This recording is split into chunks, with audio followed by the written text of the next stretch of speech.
We all need to get our training in every now and then, and for me it's just about every weekend. The cost of these paper targets that I'm shooting at, these are IDPA targets.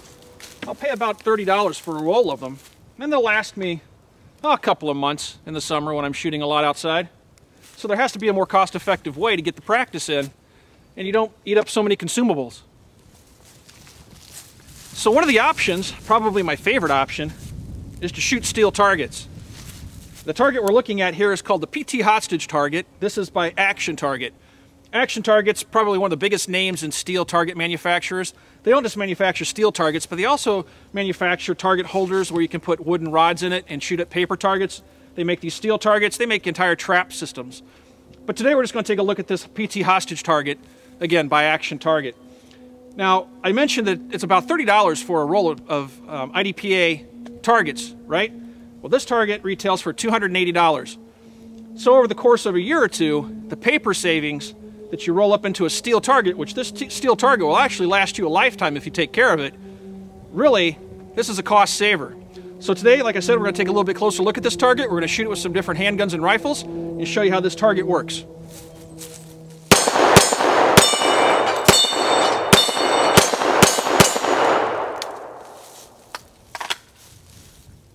So when you're shooting steel targets, one of the most important things to remember is to wear shooting glasses, because the bullets actually fragment and can come back at you. Even when you're shooting at rifle target at 100 yards, those fragments, you just never know what they're going to do. So let's take a closer look at this target.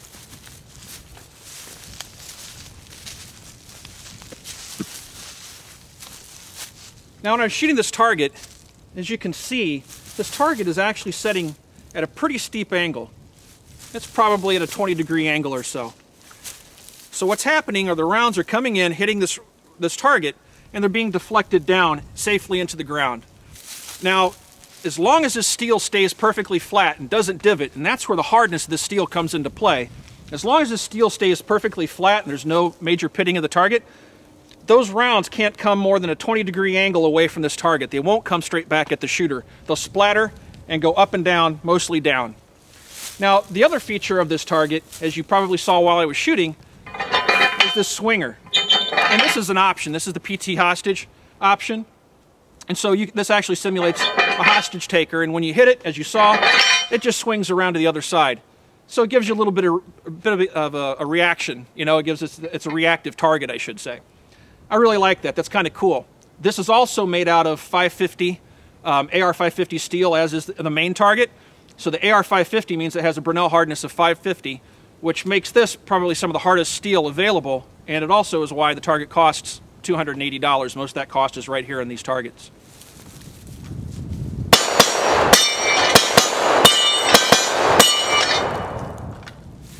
So some of the features of this PT Hostage target is that, first of all, we have this little swinger, and it just sets in and it locks in so it won't pop up. It can only be removed from the rear like that. And then we have these mounting brackets, and you'll notice that there's nothing on the front of the target. Other targets that you might find on the market will actually have eye holes drilled through the target, and they'll hang by chains, or they'll hang you know, by a cable or some other means.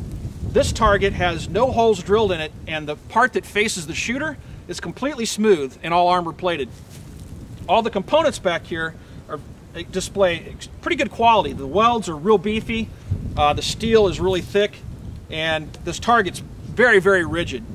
You'll notice, again, here's the neck, and it's held together by 3/4 inch bolts, both top and bottom. There's two legs down here, a mild steel core or stand, and then this is the target, which is the AR550. Again, we have bolts down here holding the legs on.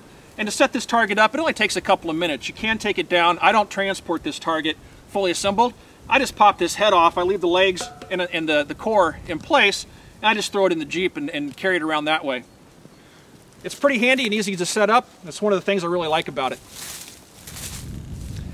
So to reset this target, if you will, all you have to do is take a $2, $3 can of flat black spray paint and just cover up those bullet impact marks. Now I'm shooting 230 grain lead ball rounds that I reload at this target. And what may look like serious damage to the face of this target from these handgun rounds isn't any damage at all. Any ridges that you might see is just lead buildup. And you cover them up very easily just with some black spray paint.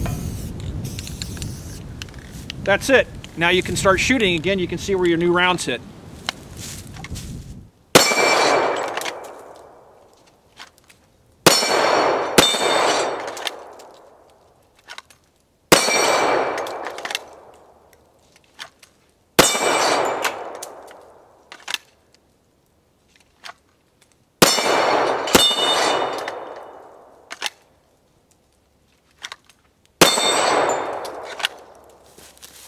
I like this target.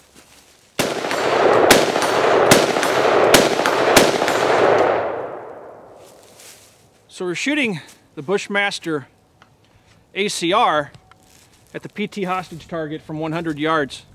We're going to walk down range now and take a look at those strikes and see how well that target's holding up to these 62 grain Wolf rounds. All right, so looking at this target, you can see where the 5.56 rounds were hitting. Actually, it's Wolf 223. It's not loaded to 5.56 specs. It's a 62 grain bullet, and as you can see, the bullet impacts don't appear to be doing any damage, real damage to the target. We do see a little bit of buildup here, and that might actually just be bullet lead and bimetal stuff from the Wolf round. I don't see any real damage, and if you look at the back of the target, if you're used to shooting mild steel, you know, the back of the target will bow out. Obviously, there's no damage to the back of the target. So this target's pretty well stopping those 5.56 rounds. And these are pretty hard to stop. The 5.56 round is so small and fast moving, it's actually harder on this target than shooting like a 30-06 or a 308. The other thing that's kind of nice about this target is this stand is actually made out of mild steel. The end is turned to deflect any hits that might hit it. But if you hit it with a rifle round to damage it, this piece doesn't cost very much money at all. If I'm not mistaken, it's like 15 or 20 bucks to replace that mild steel core of the stand.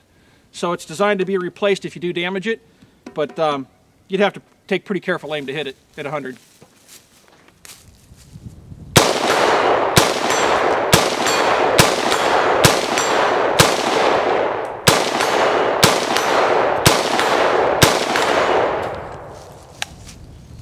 So I'm shooting an Arsenal SGL-31, firing the Silver Bear 60 grain commercial ammunition. Now, I don't know what the guys at Action Target will say, but I'm pretty sure you don't want to shoot Russian military surplus that has a steel penetrator in it. I'm pretty sure that'll do more damage. It'll divot that steel, and that's what we don't want to do. I'll talk a little bit more about that later. But I'm shooting this commercial ammunition, which does have a bimetal jacket, just like Wolf and all other Russian import ammunition. So let's run down range and see what the pop marks look like on the target. All right, so now I didn't spray paint the target last time, but these rounds over here are from the AK-74. And as you can see, same thing. No real damage to the steel at all. And one of these rounds actually hit right on the very edge, and this is kind of a test to how hard this steel is. If you take a look at this, it didn't even buckle that metal at all. It struck right on the very edge, and it still maintained its shape. That's some hard stuff.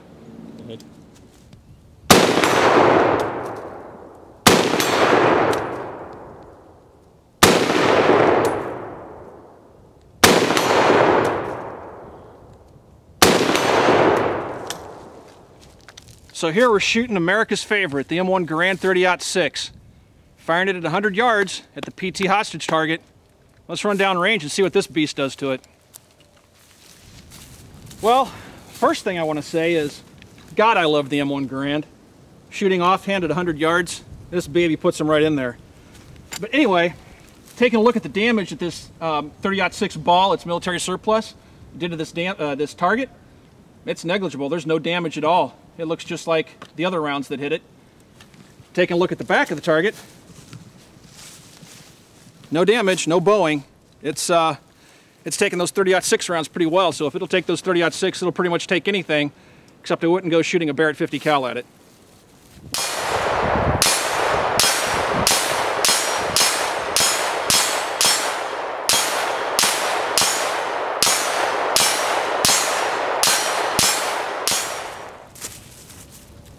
Alright guys, so some final thoughts.